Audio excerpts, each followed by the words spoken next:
Hello Phoebe, hello people.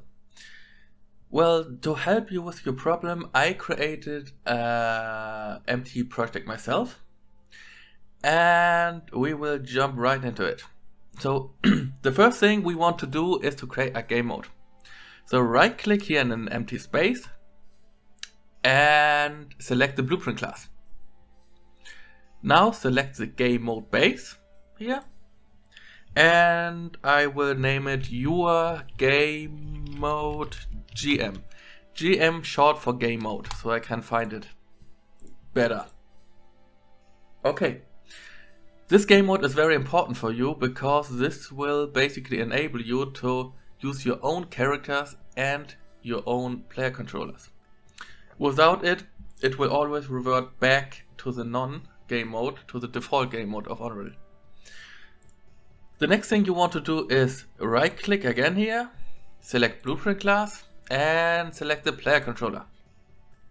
We want to have a specific player controller. So call it your character PC. PC doesn't stand for politically correct, but for player controller. And we will create another blueprint. So go right click, select blueprint class and select the character. We will call it your character BP for blueprint.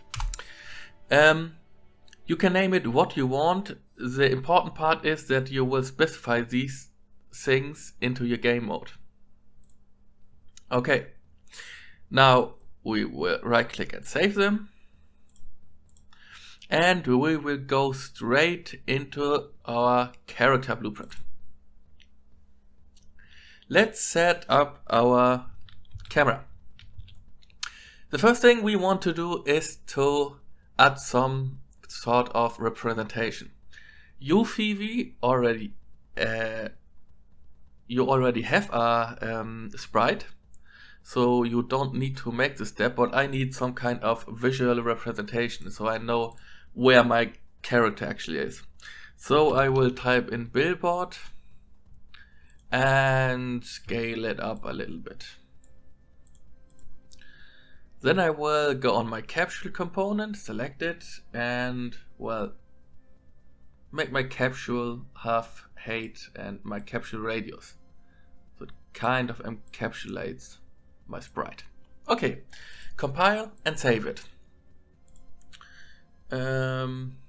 I will make it visible in game, so deselect hidden in game if you use the billboard, but because you already have a sprite, you don't need this step. So let's continue. You will notice that there is an arrow here, a blue arrow. This means this is the forward direction, or rather this is the forward direction of our character. So if you have a sprite, you should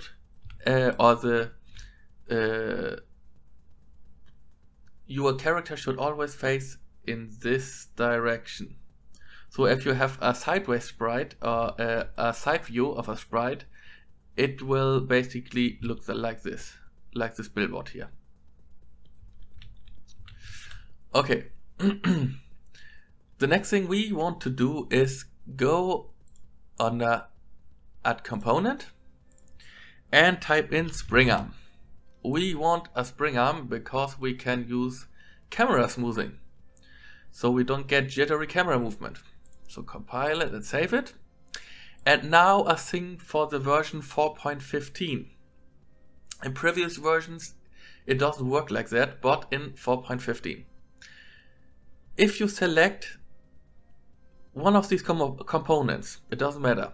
If you select one of them, like my spring arm for example, and then go on add component and then type in camera or any other component, it will be automatically attached to the selected object. So keep that in mind. You can also do it in a different way. Just deselecting all components, add component, and then just at a component, and it will not be a child of any of our components or be attached to any of our components, unless of course our capsule component or our actor itself. So let's delete this and click on Springer.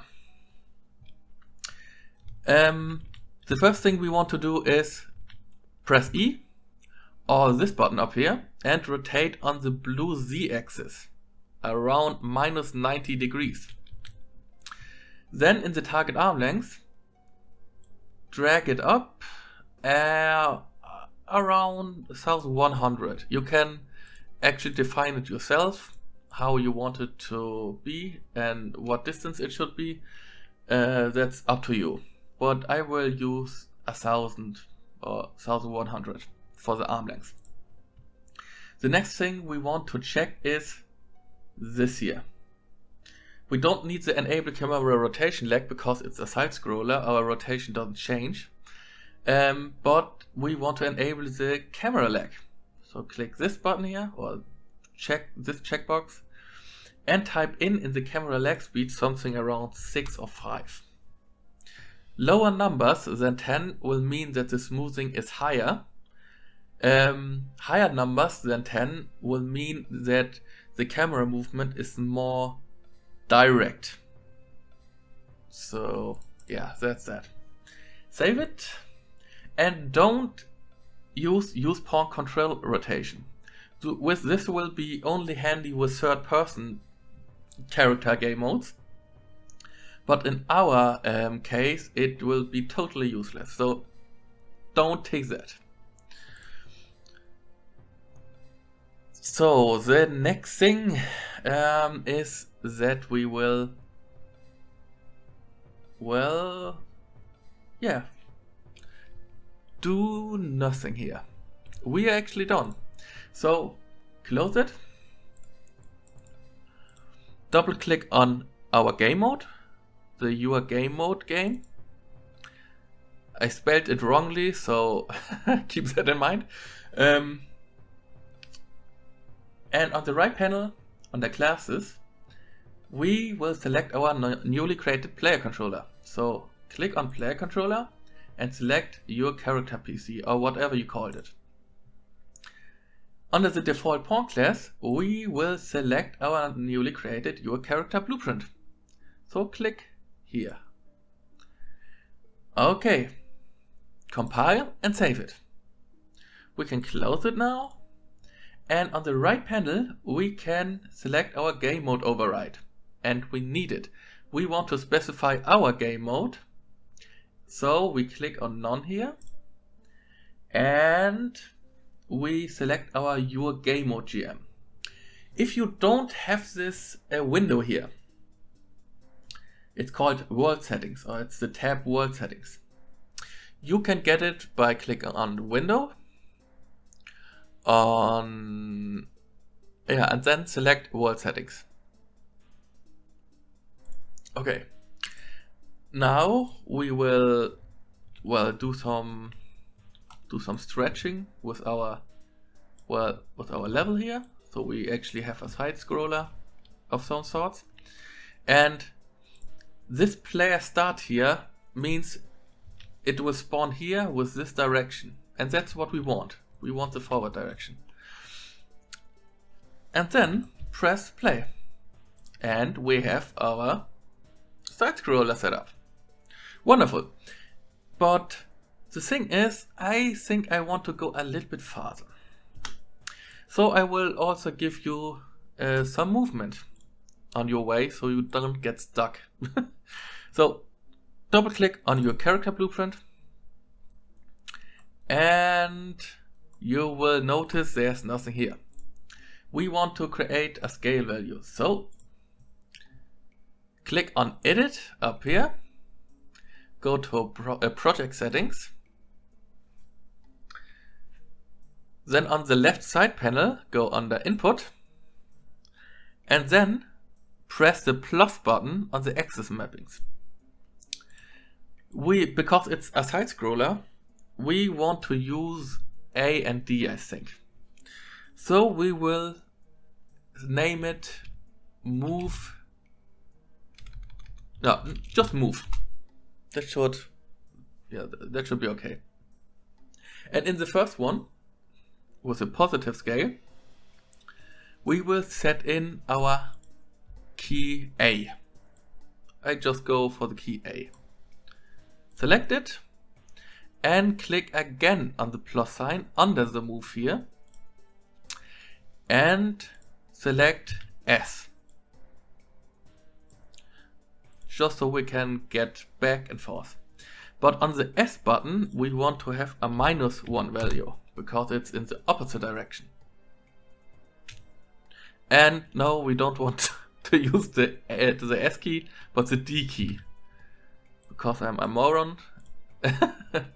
But it's important that you put the -1 scale in here. Okay, right click and save our blueprint, our character blueprint. Double click on it and right click here in the event graph and type in move. This symbol here means that this is a axis value, or this node we created earlier, and it has the scale value.